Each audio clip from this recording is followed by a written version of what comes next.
오늘은 140주년 기념 주일로서 한국 선교 140주년 1885년 4월 5일, 그러니까 저희 개신교, 물론 천주교는 이미 그 전부터 들어와 있었지만 저희 개신교의 역사의 시작은, 한국 역사는 1885년 4월 5일입니다. 우리 감리교의 선교사님이었던 아펜젤로 선교사님, 그리고 장로교의 선교사님인 언더우드 선교사님. 아펜젤로 선교사님은 사모님과 함께 왔거든요. 인천 제물포항에 기독교인으로서, 개신교인으로서 첫 발을 내딛습니다. 3명 중에 제일 먼저 누가 내렸을까요? 레이디 퍼스트이기 때문에 언더우드 목사님은 사모님이 없었거든요. 아펜젤로 목사님의 사모님이 먼저 내렸을 것으로 추정합니다. 뭘 긁어가지고 다 따지냐? 뭐 따지는 분들이 있고 저 같은 사람은 따지거든요. 근데 실제 그랬을 겁니다. 레이디 퍼스트가 맞기 때문에 아마도 사모님이 맨 먼저 첫 발을 내딛지 않았을까라고 추정하고 있습니다. 제가 1부 때는 시간이 조금 촉박해서 긴 내용이기 때문에 다 설명을 조금 못했는데 2부 때는 가급적이면 다 설명을 하도록 하겠습니다. 그러면 밥을 드시고 가는 시간이 촉박해질 수 있지만 가급적이면 제가 시간 내에 다 말씀을 드리고 말이 조금 빨라도 양해 부탁드립니다. 왜냐? 이거 몰라도 구원받는 데는 지장 없어요.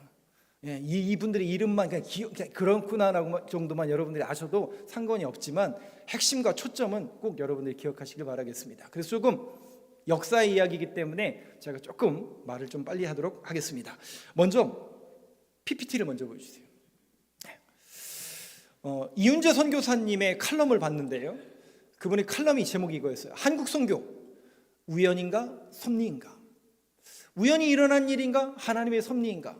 한번 이 타이틀을 염두에 두시고 제가 3가지 인물, 한국 선교를 시작한 3 인물에 대해서 먼저 설명을 드리겠습니다. 보통 많은 분들은 아펜젤로 선교사님, 언더우드 선교사님만 알고 계신데 실질적으로 이분을 알아야 한국 선교가 시작이 됩니다.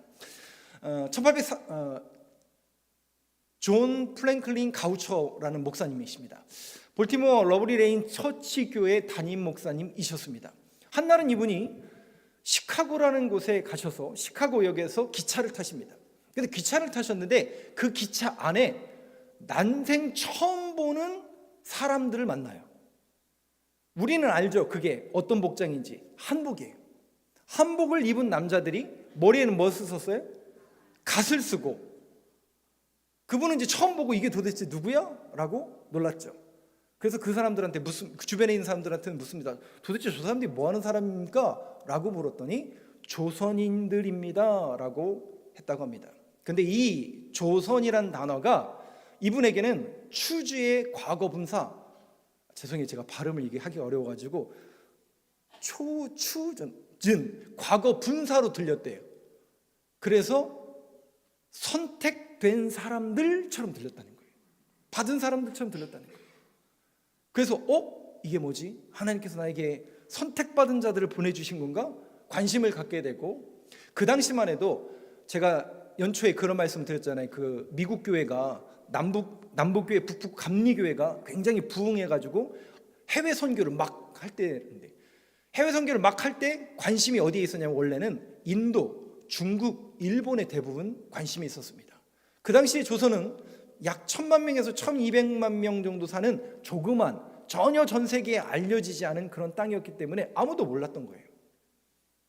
근데 이 조선족이라는 이야기, 조선 사람들이라는 이야기를 듣고 이분은 조선에 대해서 관심을 갖게 되고 조선 선교에 대해서 관심을 갖게 됩니다. 이 가우처 목사님께서 그런 관심을 가졌기 때문에 이 가우처 목사님을 통해서 파송되는 아펜젤로 또 언더우드 선교사가 등장을 하게 되는 겁니다. 한 군데 더 넘겨주시죠. 언더우드 목사님의, 아펜젤로 목사님에 대해 잠깐 설명을 하겠습니다. 아까 그 가우처 목사님과 시카고역에서 만난 그 한국인들은 어떤 의미로 우리나라에 어떻게 오게 됐냐면 1882년도가 되면 한미 조약이 맺어집니다. 그리고 1883년이 되면 첫 번째 조선인들이 미국 사절을 떠나갑니다. 그 미국으로 갔던 그 사절단들의 이름을 어디에 써놨지? 그 사절단 중에 민영기 이런 분들이 함께 했습니다. 그 사람들은, 우리나라는 이제 배가 없으니까요, 인천 제물포항에서 일본 상선을 얻어 탑니다. 미국으로 직접 가는 게 아니라 일본을 먼저 들렸겠죠. 그 일본을 들리고 미국의 서부 샌프란시스코에 정박합니다. 미국이라는 나라가 굉장히 큰 나라죠. 서쪽은 샌프란시스코. 그 샌프란시스코에 배 타고 도착을 해서 기차를 타고 동쪽인 워싱턴까지 가는 겁니다. 그 기차를 타고 쭉 가다가 시카고에서 바로 이 가우초 목사님을 만나게 되고 조선에 대해서 가우초 목사님이 관심을 갖게 되고 그 조선 사절단을 보고 이 가우초 목사님은 기도하기 시작했고 조선 선교의 포문을 엽니다. 그때 아펜젤러라는 사람이 눈에 들어왔고 아펜젤러라는 선교사를 랭카스터 제1감리교회에서 파송하게 되고 지금도 있는 감리교회예요. 그래서 사진이 저렇게 선명하게 있는 겁니다. 파송하게 되고 가우초 목사님과 함께 협약을 맺어 조선 선교를 떠나게 됩니다. 그런데 이 아펜젤러 선교사님도 하나의 일화가 있습니다. 이분은 원래 일본 선교를 꿈꾸고 있었어요. 그래서 일본에 가서 선교하려고 했었어요.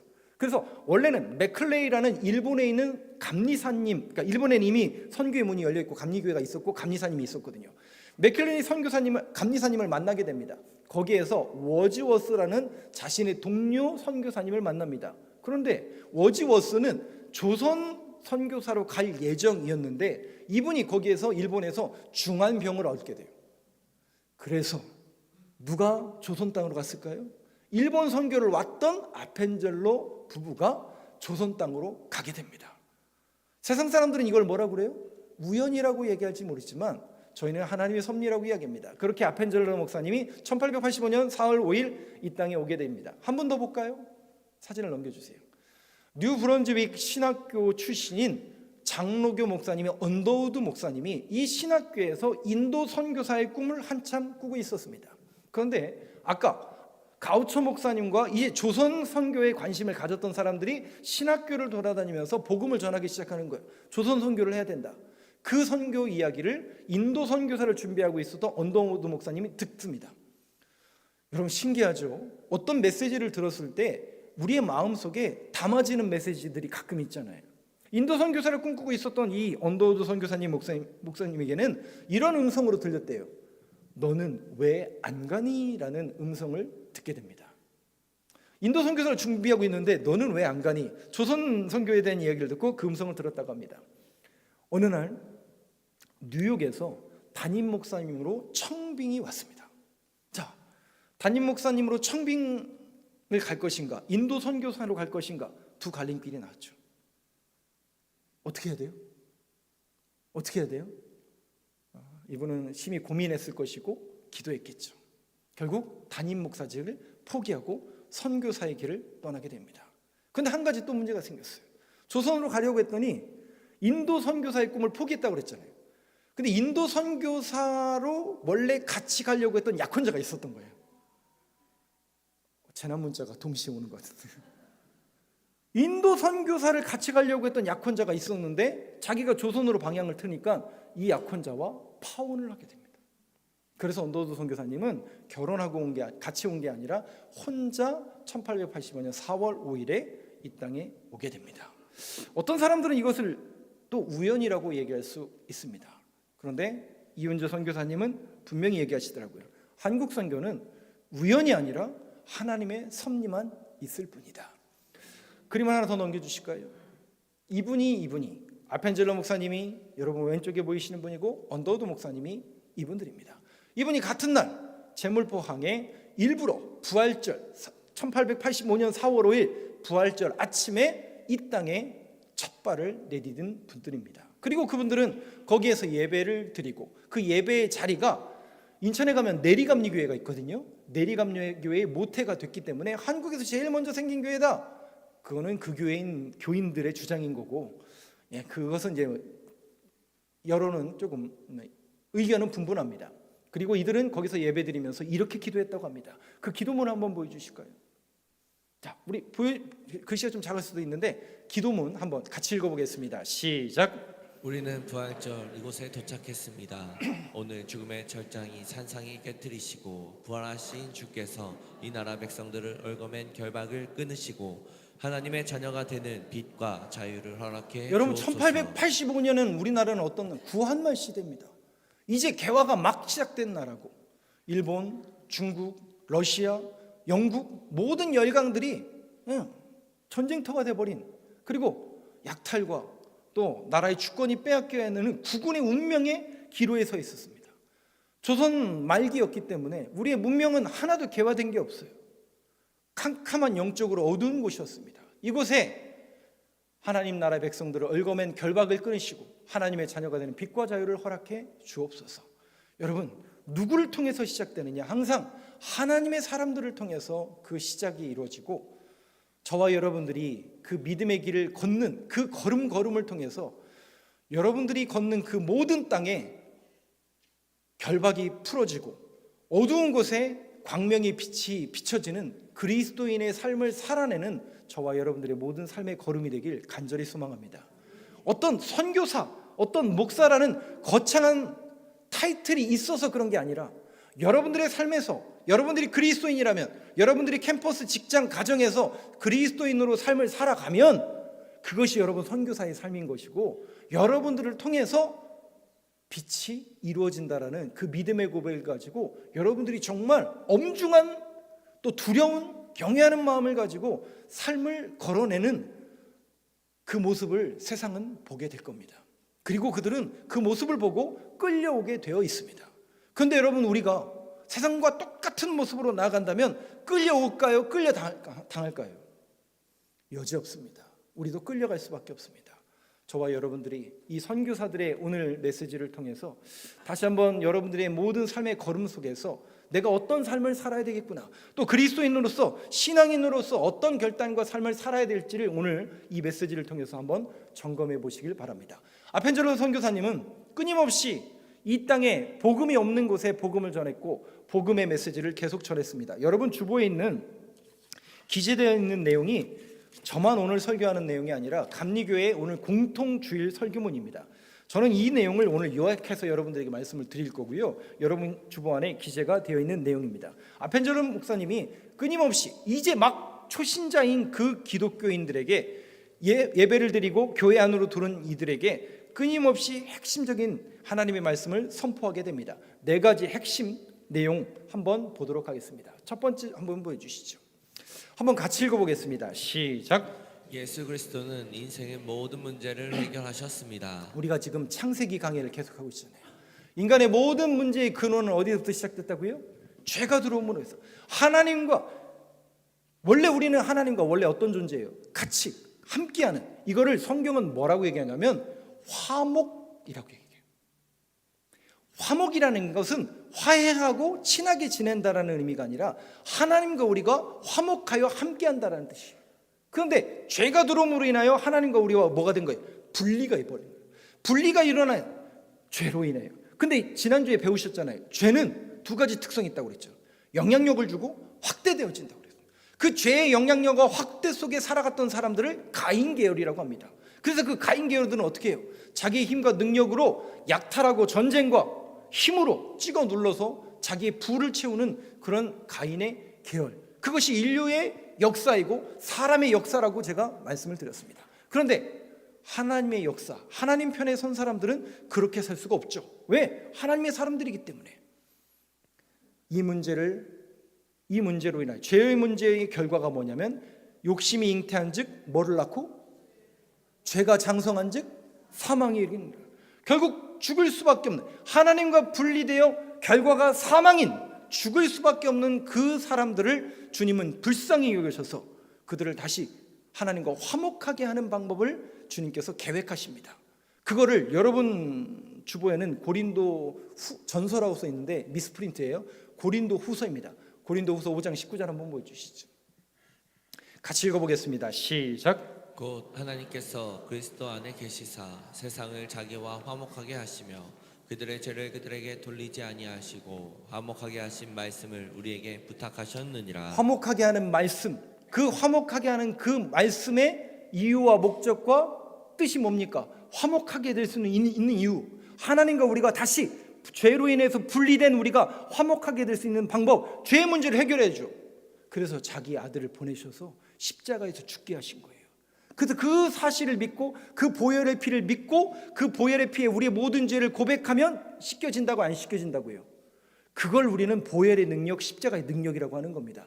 십자가는 들고 다니면 귀신이 쫓아다니고 빛이 나는 그런 액세서리가 아니라 십자가는 우리의 모든 죄악을 결박을 끊어내어서 하나님과 다시 한번 화목하게 하는 길을 열어주는 하나님의 뜻이 십자가입니다. 화목하게 하는 말씀, 누굴 통해서 이루어지는 거예요? 예수 그리스도. 근데 우리는 원래 어떤 존재였다고요? 에베소서 2장 1절 한번 보시죠. 같이 읽겠습니다. 시작. 물과 죄로 죽었던 너희를 살리셨도다. 누가요? 누가? 예수 그리스도가.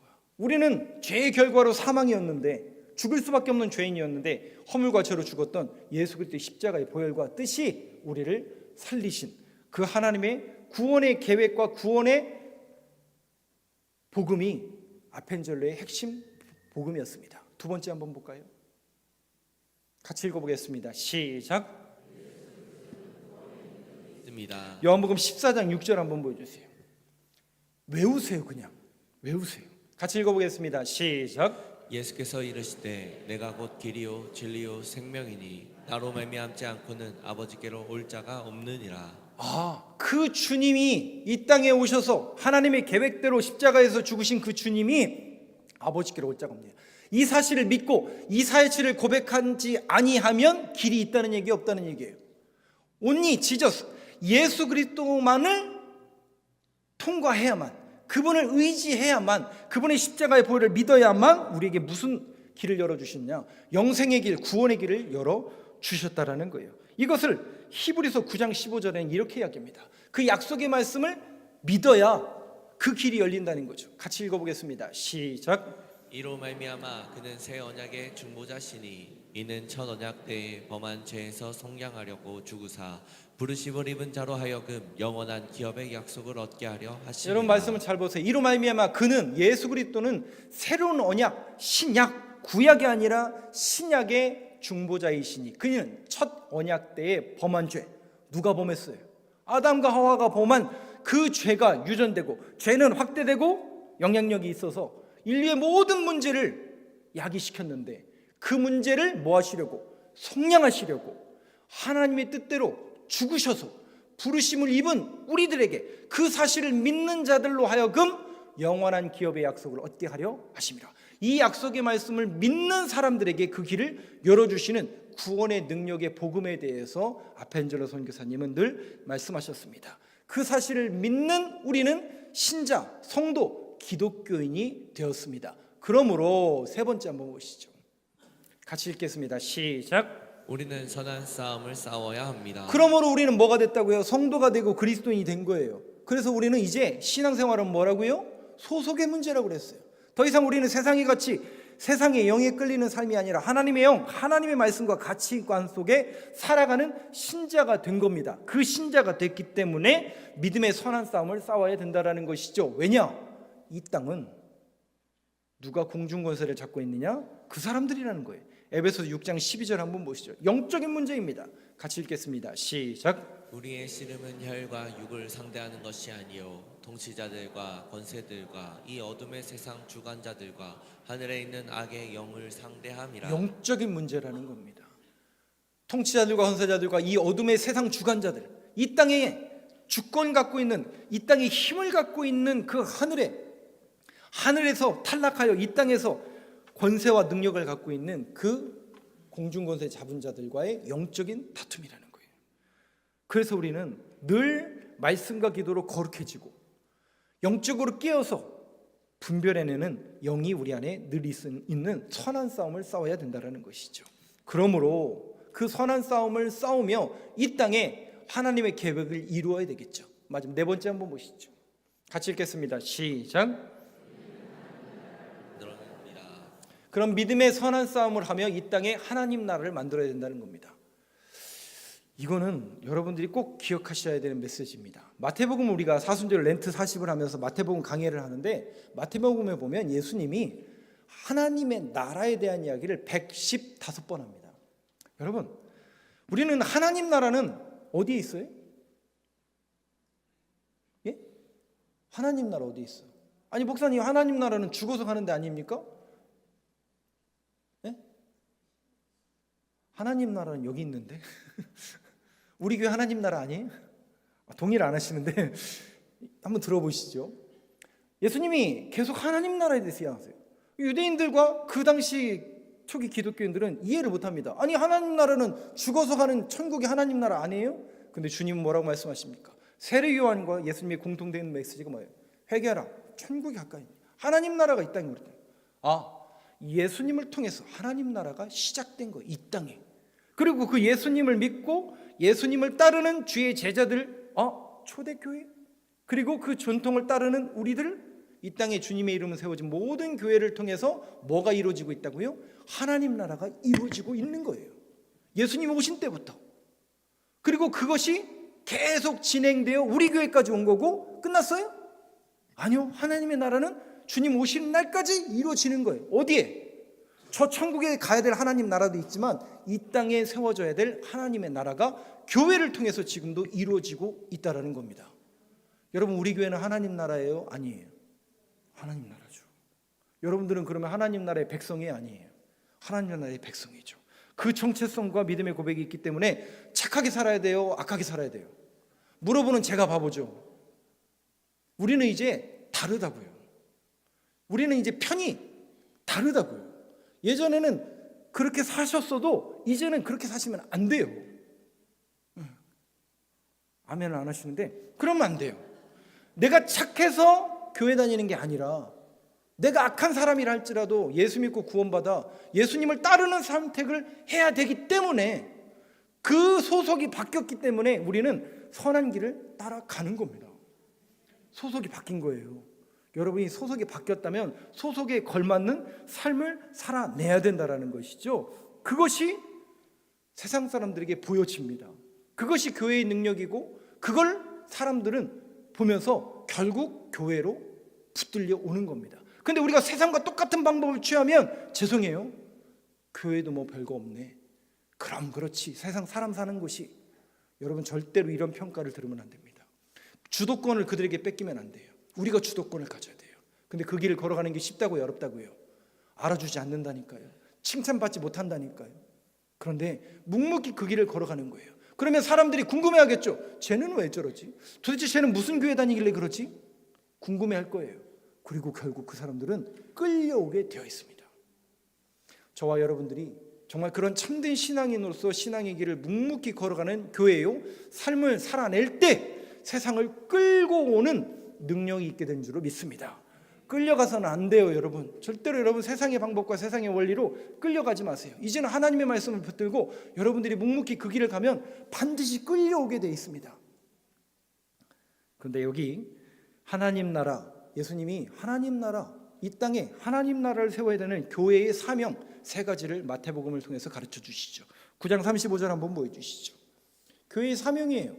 꼭 안 외우셔도 되지만 세 가지는 기억하세요. 같이 읽어보겠습니다. 시작. 예수께서 모든 도시와 마을에 두루다니사 그들의 회당에서 가르치시며 천국 복음을 전파하시며 모든 병과 모든 약한 것을 고치시니라. 세 가지죠. 가르쳐라, 천국 복음 전파하라, 모든 병과 모든 약한 것을 뭐하라고요? 고쳐내라. 가르치고 선포하고 고쳐내는 사역을 교회에 맡기신 겁니다. 그래서 초기 선교사들이 요 메시지 그대로 자신들의 사역을 이 땅 가운데 한국 선교 위에 이루게 됩니다. 그 대목을 한번 PPT를 통해서 한번 보시죠. 가르치라. 그래서 학교를 세웁니다. 신식 학교가 없었던 이 땅에 아펜젤로 선교사님을 통해서 여러분 잘 아시는 배제학당, 배제학당은 지금의 배제고등학교와 배제대학교의 전신이 되겠죠.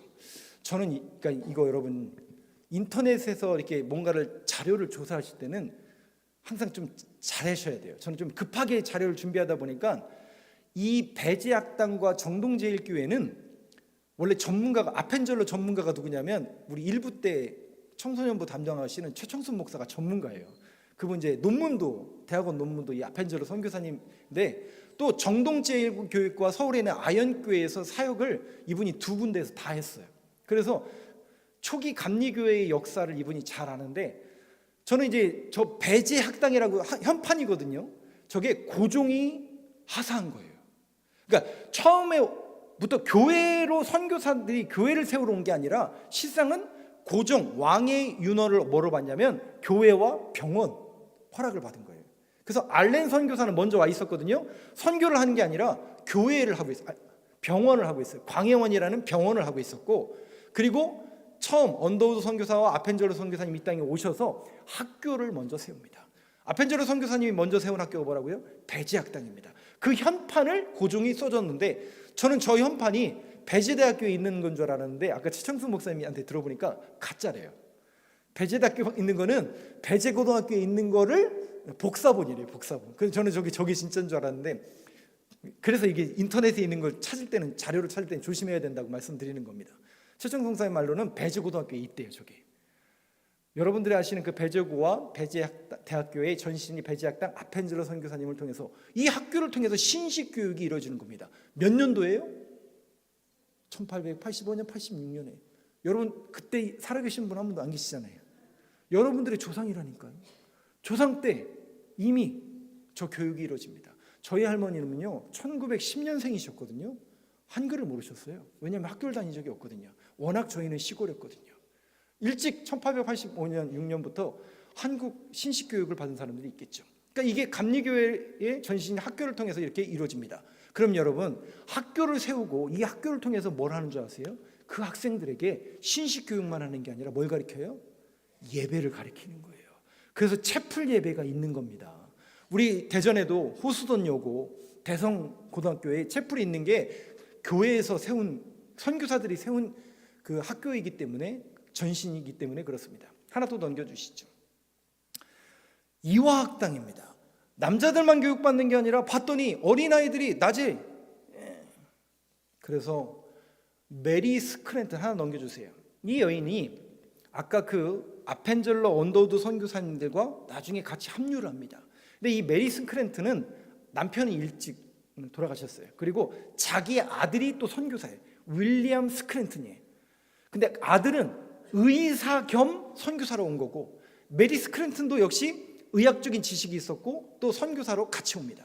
그래서 이분은 특별히 여성들의 교육을 담당하기 위해서 여성들을 모아놓고, 처음부터 이화학당이라는 이름을 딱 걸고 학교를 한 게 아니라, 불쌍한 거예요. 그 어린애들이, 여자아이들이, 그때 남녀 구분이 있던 시대잖아요. 그 여자들 학교도 못 가고, 그런 아이들한테 한글을 가르치고 지식을 가르치기 위해서 3, 3, 5에 모여서 가르치던 것이 어떤 집을 선택해서 가르치게 되고, 그것이 후에 이화학당, 지금의 이화여고, 이화여대가 되는, 전신이 되는 메리 스크랜튼 여사의 이화학당입니다. 또 하나 넘겨주시죠.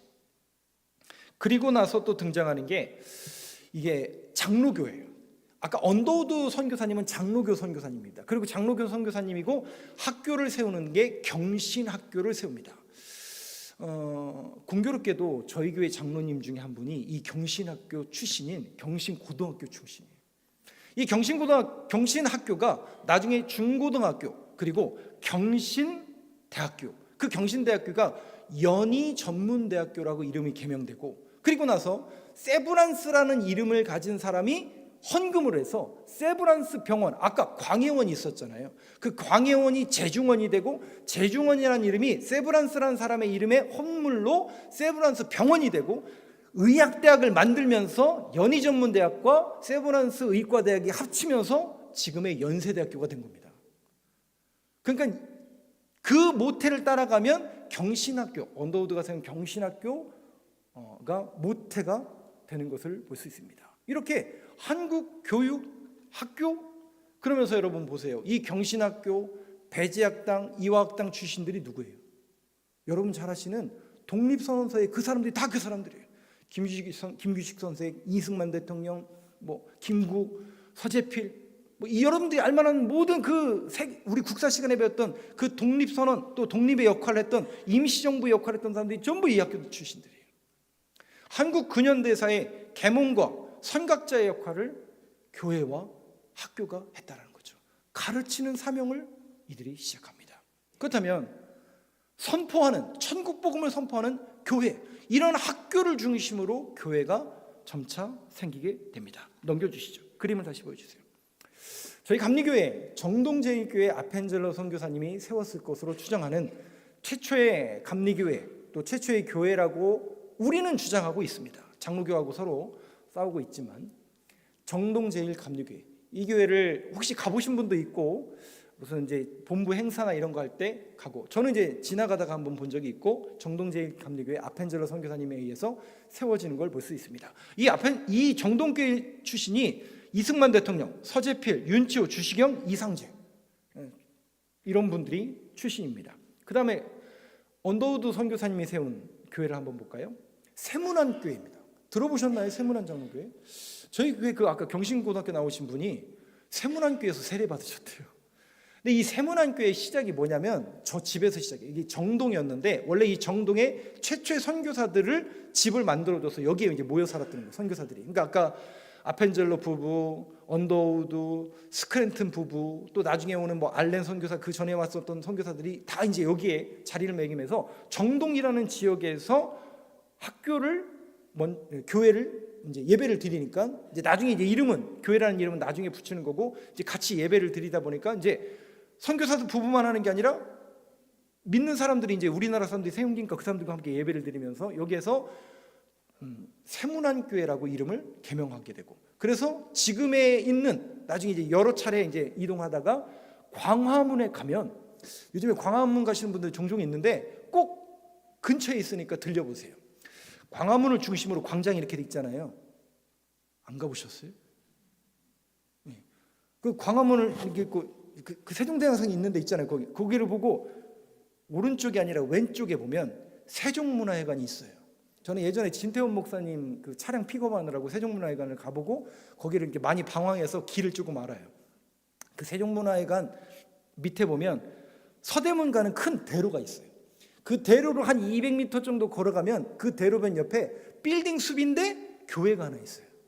지하 6층, 지상 13층 돼 있는 큰 교회가 있는데 그게 지금의 세문안교회예요. 꼭 여러분들이 그 근처를 가신다면 한번 들어가 보세요. 화장실 공짜고요.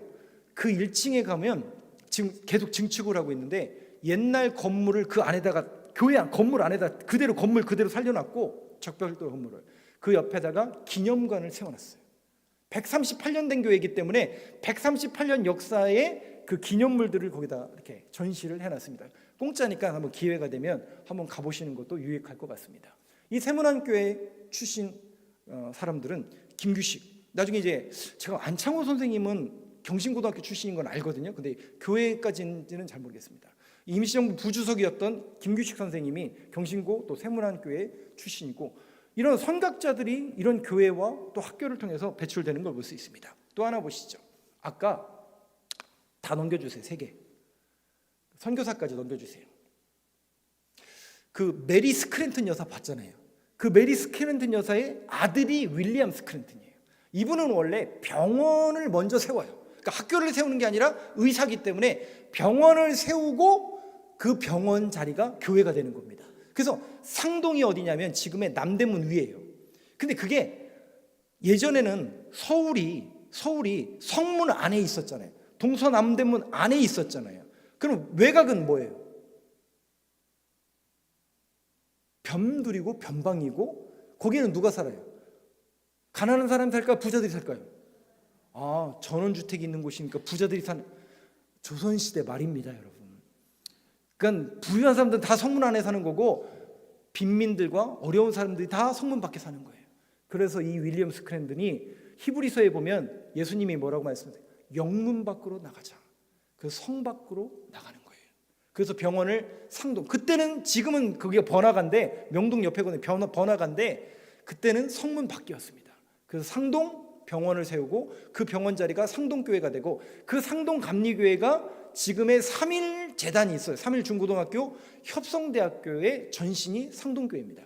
그리고 여러분 그 독립운동사에 보면 전덕기 목사라는 이런 분이 있어요. 이게 뭐냐면 헤이그를 특사를 파송할 때 이준 청년회, 그러니까 이 교회 상동교회의 청년회장이 누구였냐면 이준 열사예요.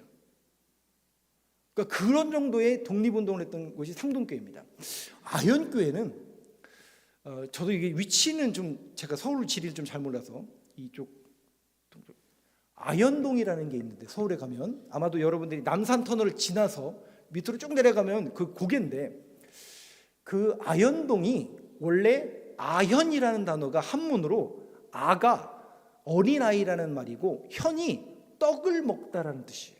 그러니까 이런 얘기예요. 아현이라는 뜻이 어린아이에게 떡을 주어 달래다라는 뜻이에요. 그 얘기는 이 아현동에 아이들이 많았다는 얘기일까요? 없었다는 얘기일까요? 어린아이들이 많았다는 얘기예요. 그리고 이 아현동의 고개를 뭐라고 하냐면 애옥의 고개라고 합니다. 제가 하는 얘기가 그냥 꾸며낸 게 아니라 지금 글자가 써 있는 거예요. 그 애옥의 고개인데 애옥이라는 단어가 아이 고개라는 뜻이에요. 아까도 말씀드린 것처럼 성문 밖이라고 그랬어요.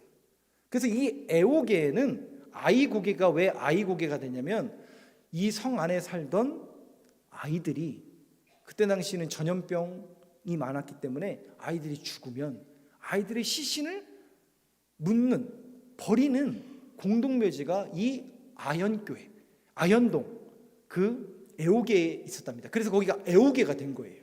그리고 그게 나중에 아현동이 된 겁니다.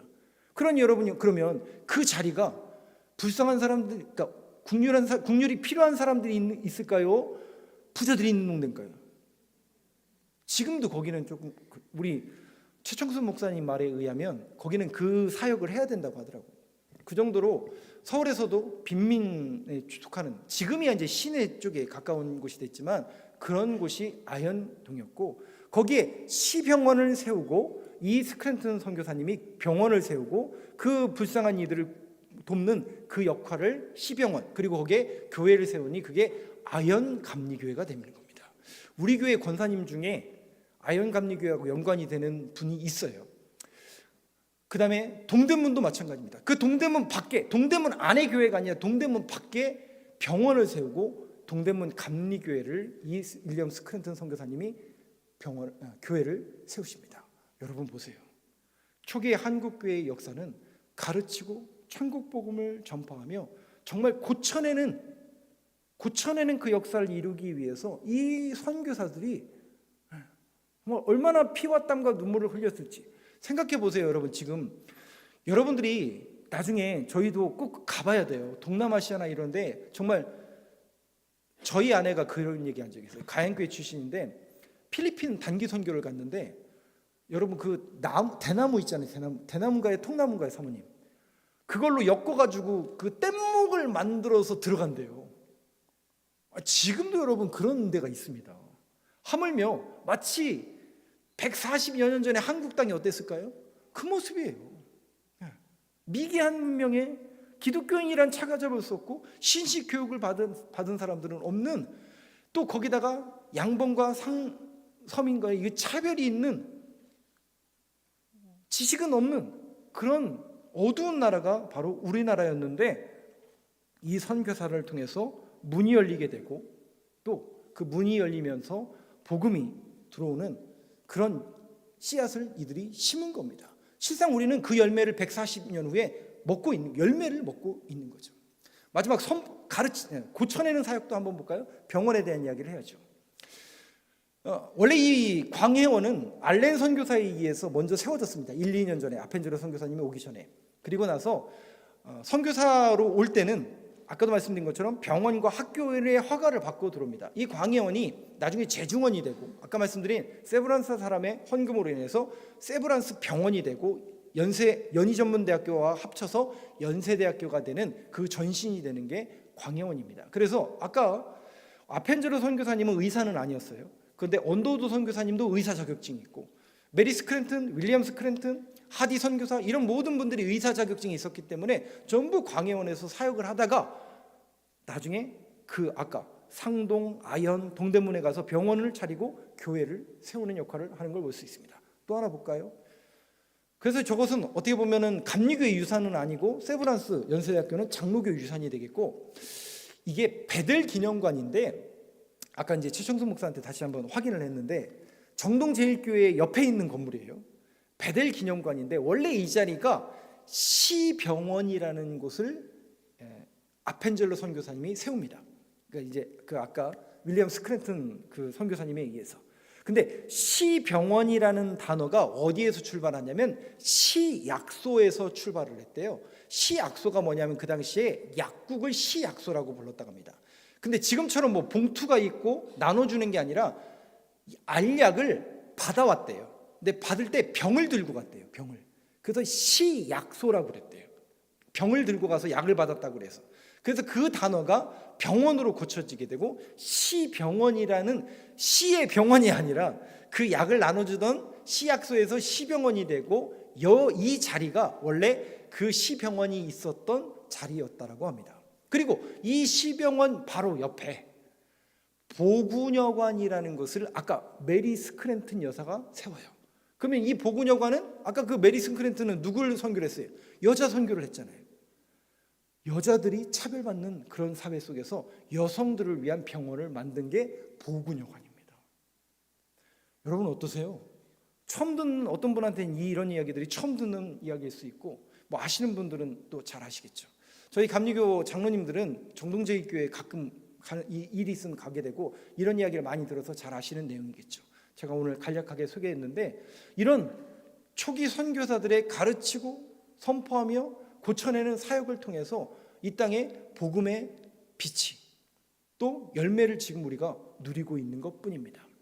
한 가지 안타까운 것은 44살의 일기로 아펜제로 선교사님은 1907년에 순교하십니다. 여러분 잘 아시는 것처럼 우리가 또 작년에 갔다 왔었나요? 군산에 갔다 온 것처럼 군산 앞에 보면 어청도가 있고 그 어청도에 그러니까 왜 배를 타셨냐면 그 당시에는 한양에서 인천에서 목포를 가려면 말 타고 가든지 걸어가야 되거든요. 그러다 보면 외국인이기 때문에 험한 일을 당할 수 있어서 배를 타고 움직이셨다고 합니다. 근데 일본 상선을 타고 가와무구마라라는 일본 상선을 타시다가 안개가 심히 끼어서 안 보이다가 배와 배끼리 충돌한 거 바다 위에서. 그래서 침몰하면서 그 증언자가 누구냐면 그 아펜제로 선교사님의 비서예요. 비서가 이제 증언자인데 같이 가는 여학생들, 그러니까 목포 출신 여학생들과 같이 갔었는데 그 아이들을 구조하기 위해서 아펜제로 선교사님은 다시 가판으로 내려가셨고 그대로 학생들과 같이 수장되셨다라는 그 증언을 하고 있습니다. 그렇게 44살의 일기로 17년 사역을 하시다가 순교를 하셨습니다. 그러면 여러분 아펜젤로 선교사님이 죽었으니까 이제 그 가족은 어떻게 됐죠? 집에 가야 될 거 아니에요. 집이 어딘데요? 미국이잖아요. 집에 안 가요 이분들이. 그래서 제가 마지막 사진을 준비했잖아요. 이분들이 집에 안 가요. 그의 아내가 누구냐면 엘라도지 아펜젤러예요. 이분은 남아서 남편의 사역을 계속 감당합니다. 학교, 병원이 그대로 있잖아요. 교회도 그대로 있고. 그리고 그의 큰딸인 레베카 아펜젤라 나중에 메리 스크랜튼에 이어서 이화학당의 교장이 되고 이화학당을 계속 이어받고 보구녀관을 계속 운영합니다. 헨리 아펜젤라 아들이에요. 이 아들은 자기의 아버지가 나온 신학교 미국으로 건너가요. 자기가 아버지에 나온 신학교에 가서 목사가 돼서 다시 한국으로 돌아와요. 그래서 3.1운동에 기여를 합니다. 1910년에. 그리고 다시 하와이에 제일감리교회가 세워졌을 때 개척하시러 가시고 그리고 1950년에 한국전쟁이 발발하자 다시 한국에 들어오세요. 그리고 한국전쟁 중에 병으로 돌아가십니다. 그리고 막내 딸인 메리 아펜젤러 역시 자기 언니, 엄마를 따라서 한국 땅에서 사역하다가 양화진에 가면 양화지 묘원이 있거든요. 전부 가족들이 거기 묻히게 됩니다. 여러분 어떻습니까?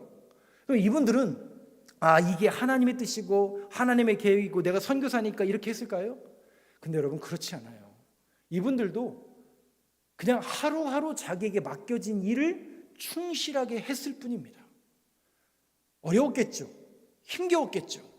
근데 하나님의 말씀을 붙들고 맡겨진 일을, 맡겨진 소임, 끝은 보이지 않는데 이런 영광을 받을 거라고 생각했을까요? 못했을까요? 못했죠. 우리 때에서 끝나는 거 아니야? 이거 돼? 이렇게 해서 돼? 망하는 거 아니야? 일제시대, 한국전쟁 시대 끝나는 거 아니야? 네, 여러분 그렇게 묵묵히 걸어갔던 저분들이 있었기 때문에 또 저분들을 이어받은 신앙의 선배들이 있었기 때문에 오늘 우리는 그 신앙의 열매를 누릴 수 있는 겁니다.